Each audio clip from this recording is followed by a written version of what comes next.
speak to so many teachers that are not parents. Why do you think that is? Does it put them off being parents? They always say, "Oh, it's fine, it's okay. I have a lot of children. I see a lot of children every day. I don't need my own."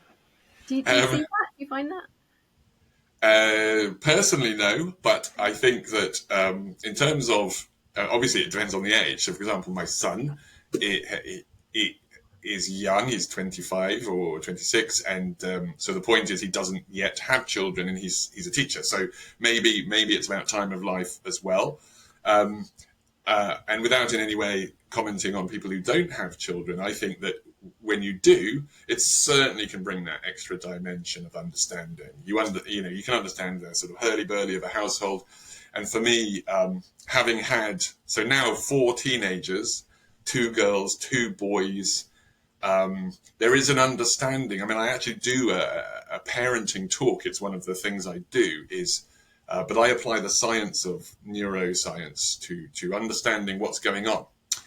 And one of my mottos, I have many mottos, but one of them is that you are the frontal cortex. But they haven't developed the rational thinking, the critical analysis of risk and reward.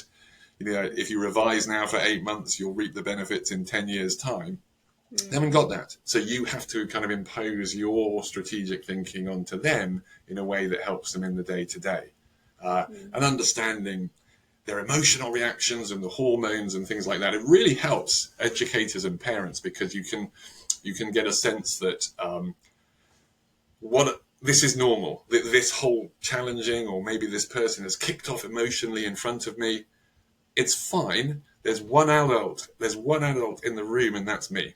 Right? I'm not the teenager. The last thing that's going to help is me kicking off like a teenager. So I use my adult skills because I'm in a relationship with a teenager. And so I think a lot of people, parents and educators, have to bring that to the table. It's hard though, isn't it? Because as parents, the cliche is that they don't come with a manual, and we're all just trying to figure it out as we go. And then you think you figured it out for the first one, and then the second one's completely different, and then in your case, the third and the fourth. But we tend to sort of draw on our own experiences. And if I think of, how I was parented, I think that my parents did all the right things, but it was a very, very different context. And it was also a very, very different time. I mean, do you think that nowadays, we've got so much of this, like, we've got the snowflake generation, right? So you're dealing with a child's emotions. My parents would have taken, there was, the ruler on the hand was the least of it. I had the belt on my backside a few times. You can't do that anymore. But have we gone almost too far in the other direction, where we're validating their emotions to the point where we have the snowflakes? Yeah, I hear what you're saying, and I totally agree with this idea that we are living in a different world. So that's how I would phrase it, but I get it. I think that schools are challenged by that because a lot of schools are so living in a different world. They're actually teaching people in the same way and following the same rhythm of the year as they did in Victorian times. You get a lot of people, not everybody, but a lot of people sitting in rows and being taught and lectured on the same books from a long time ago. And yet the world is changing. Do you think that's true in both the state and the independent sector? Are we talking in the UK? I think it is. I think it's true. I think if you go around a lot of schools and classes, you might see that. But that's another point. But to come back to your point, I think that there's a phrase that I think sums it up quite well. I think we overprotect children in the physical world and we underprotect them in the digital world.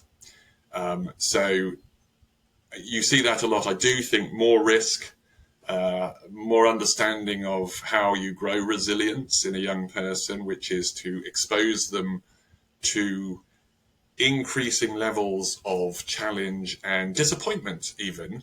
Right from a toddler being told, no, you can't have that lollipop. They've got to understand what that means and how to kind of cope with the emotion right the way through to major challenges in life. And yet, because we're at this generation where a lot of people like me did They grew up without social media, without technology, don't quite understand how to regulate it. And so children are massively underprotected and overexposed in the digital world. And all sorts of things are messing with their minds, and adults aren't helping them enough. I mean, I hope, I feel like there might be some sort of a turning point on a number of different levels or different areas, but I feel like the phones in schools, being given iPads, we might be seeing a change in the tide on that one. What do you think? In what way? That we might be starting to reverse that a little bit and taking the devices away from them when they're certainly too, young.